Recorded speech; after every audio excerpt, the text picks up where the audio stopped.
sakit tulang belakang. Setelah saya dah merawat Cik Man, kembali pulih sakit belakang saya. Saya sakit selama dalam 5 tahun macam tu. Saya bersyukur pada Allah kembali pulih setelah Cik Man buat daripada jarak jauh. Saya dah kembali pulih.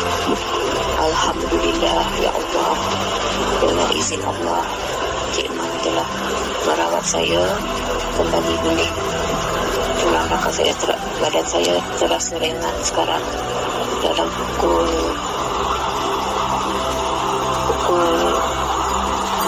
11 tadi, saya terasa kembali pulih dan ringan pada saya.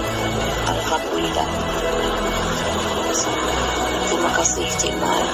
Allah sajalah yang membalasnya buat Cik Man.